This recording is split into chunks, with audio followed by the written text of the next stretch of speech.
Bharatiya Janata party 47వ ఆవిర్భావ దినోత్సవ వేడుకలు సోమవారం అనకాపల్లి జిల్లాలో పండుగ వాతావరణాన్ని కల్పించింది. పార్టీ జిల్లా అధ్యక్షులు ద్వారపురెడ్డి పరమేశ్వరరావు నేతృత్వంలో ప్రముఖ నాయకులు ముత్యాల వెంకటేశ్వరరావు ఆధ్వర్యంలో నిర్వహించిన ఈ కార్యక్రమాలకు ముఖ్య అతిథిగా శ్రీకాకుళం జిల్లా ఎచ్చర్ల శాసనసభ్యులు ఎన్ ఈశ్వరరావు ముఖ్య అతిథిగా విచ్చేశారు.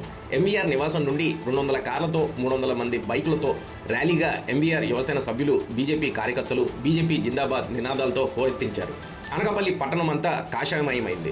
ముందుగా ఎంపీ సీఎం రమేష్ కార్యాలయానికి చేరుకున్నారు. కార్యాలయ ఇన్ఛార్జ్ విజయ్ పార్టీ జెండా ఆవిష్కరించారు. ర్యాలీ నగరం గుండా సాగుతూ వేల్పుల వీధికి చేరుకుంది. జంక్షన్లో బీజేపీ నాయకులు పతాకావిష్కరణ చేశారు. అనంతరం డైట్ కాలేజీ జంక్షన్లో ఉన్న భారతరత్న అటల్ బిహారీ వాజ్పేయి విగ్రహం వద్దకు చేరుకొని ఆయనకు పూలమాలలు వేసి పుష్పాంజలి ఘటిస్తూ నివాళులు అర్పించారు.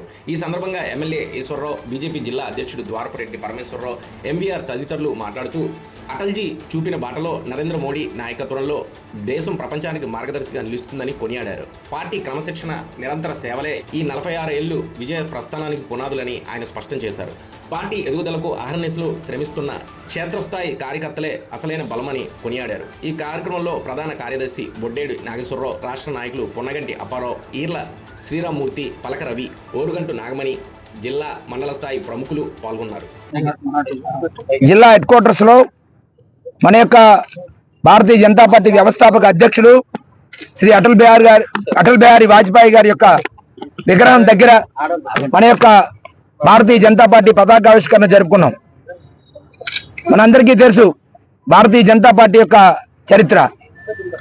ఇది భారతీయ జనతా పార్టీ ఏదో ఒక గాలికి వచ్చినటువంటి పార్టీ కాదు. భారతీయ జనతా పార్టీలో నాయకులందరూ కూడా ఏదో ఒక గాలిలో ఎమ్మెల్యేలుగా, ఎంపీలుగా ఎన్నిక కాబడి దేశాన్ని పరిపాలిస్తున్న వాళ్ళు కాదు. సుదీర్ఘ కాలం పాటు 1951లో భారతీయ జనసంఘం రూపంలో స్థాపించబడినటువంటి భారతీయ జనసంఘం తర్వాత జనతా పార్టీలో విలీనమవడము, జనతా పార్టీ 1980లో జనతా పార్టీ నుంచి విడిపడి భారతీయ జనతా పార్టీగా రూపాంతరం చెందడం, సుదీర్ఘ కాలం పాటు ఈ దేశ ప్రజలకు సేవ చేస్తూ ఈ దేశ ప్రజల్ని జాతీయ భావాలకి ఆకర్షితులయ్యే విధంగా మన దేశం కోసం మనం పనిచేయాలి, ఈ దేశం కోసం, ఈ ధర్మం కోసం, మన యొక్క సనాతన ధర్మం ఆధారంగా, మన భారతీయ తత్వం ఆధారంగా ఈ దేశంలో ఉన్నటువంటి పరిపాలన సాగాలి అనేటువంటి లక్ష్యంతో మన యొక్క భారతీయ జనసంఘ అధ్యక్షుడిగా పనిచేసినటువంటి పండిట్ దీన్ దయాళ్ ఉపాధ్యాయ గారు ఏదైతే మనకి మానవతా దర్శనం ఇచ్చారో, మానవ దర్శనం, ఆ యొక్క సిద్ధాంతం ఆధారంగా అంత్యోదయ సమాజంలో ఉన్నటువంటి చిట్ట చివరి వారు ఎవరైతే ఉన్నారో వారికి ప్రభుత్వం యొక్క సంక్షేమ ఫలాలు అందాలనేటువంటి లక్ష్యంతో భారతీయ జనతా పార్టీ గత అనేక సంవత్సరాలుగా మరి కార్యకర్తలు నిరంతరం పనిచేస్తూనే ఉన్నారు. వారందరి యొక్క కృషి కారణంగా అనేక మంది జీవితాలు అర్పణ చేశారు. వారందరి యొక్క కృషి కారణంగా ఈవేళ భారతీయ జనతా పార్టీ ఈ దేశ ప్రజల యొక్క అభిమానాన్ని చూరగొంది. ఈ దేశ ప్రజలందరినీ కూడా జాతీయవాదం వైపు నడిపించగలిగింది భారతీయ జనతా పార్టీ. ఆ రకంగా గత 3 దఫాలుగా కేంద్రంలో భారతీయ జనతా పార్టీ అధికారంలో ఉంది. భారతీయ జనతా పార్టీ దేశవ్యాప్తంగా విస్తరించింది. ఈవేళ సుమారు 21 రాష్ట్రాల్లో భారతీయ జనతా పార్టీ తను స్వతంత్రంగా లేదా తన మిత్రపక్షాలతో కలిపి అధికారంలో ఉంది. ఇవాళ ఆంధ్రప్రదేశ్లో కూడా భారతీయ జనతా పార్టీ ఎన్డీఏ పేరుతో అధికారంలో రావడం జరిగింది. సో ఈ రకంగా ఈరోజు భారతీయ జనతా పార్టీ 47వ ఆవిర్భావ దినోత్సవం సందర్భంగా ఈరోజు అనకాపల్లి కోడెల్లో ఏర్పాటు చేసినటువంటి పెద్దలు అధ్యక్షులు పరమేశ్వరరావు గారి ఆధ్వర్యంలో ఈరోజు నేను అతిథిగా వచ్చి ఈ జెండా కార్యక్రమాన్ని నిర్వహించడం జరిగింది. చాలా సంతోషం. భారతీయ జనతా పార్టీ ఆవిర్భవించి 47 సంవత్సరాలైంది. ఈ 47 సంవత్సరాలకు ముందు చాలా చరిత్ర ఉంది. 1951లో జనసంఘ ఏర్పాటు,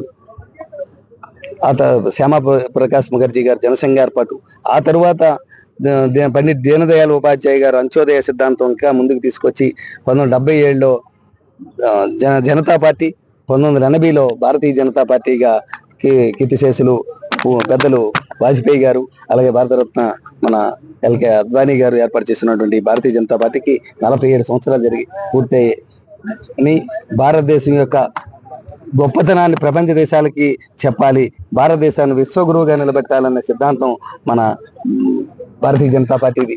భారతీయ జనతా పార్టీలో ఎక్కడా కూడా కుటుంబ నేపథ్యం ఉండదు. అంతా కూడా ఎవరైతే సేవ చేస్తారో అటువంటి వారికే నాయకత్వం అందించే పార్టీ భారతీయ జనతా పార్టీ.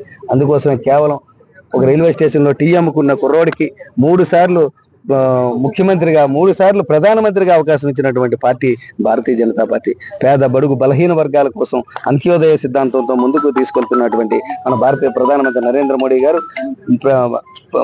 అటు ముఖర్జీ గారి సిద్ధాంతాన్ని కానీ, పండిట్ దీన్ దయాళ్ గారి సిద్ధాంతాన్ని, అంత్యోదయ సిద్ధాంతం నుంచి నేటి వరకు ఉన్నటువంటి వికసిత భారత్ వరకు తీసుకెళ్తున్నటువంటి మహానుభావుడు మన నరేంద్ర మోడీ గారు. ఈరోజు చారిత్రాత్మకంగా దేశంలో జరిగినటువంటి కాంగ్రెస్ ప్రభుత్వం 60 సంవత్సరాలు 76 సంవత్సరాలు ఈరోజు స్వతంత్రం వస్తే అందులో సుమారు 60 సంవత్సరాలు దేశాన్ని సర్వనాశనం చేసినటువంటి కాంగ్రెస్ ప్రభుత్వం చేసినటువంటి తప్పులన్నీ సరిచేస్తూ ఈ రోజు కాశ్మీర్ పూర్తిగా భారతదేశంలో విలీనం చేసి, అలాగే రామ మందిరాన్ని నిర్మించి, త్రిపుల్ తలాక్ చెప్పి, అలాగా అన్ని రకాలుగా ఈరోజు అంత్యోదయ సిద్ధాంతాన్ని పేద బడుగు బలహీన వర్గాలందరికీ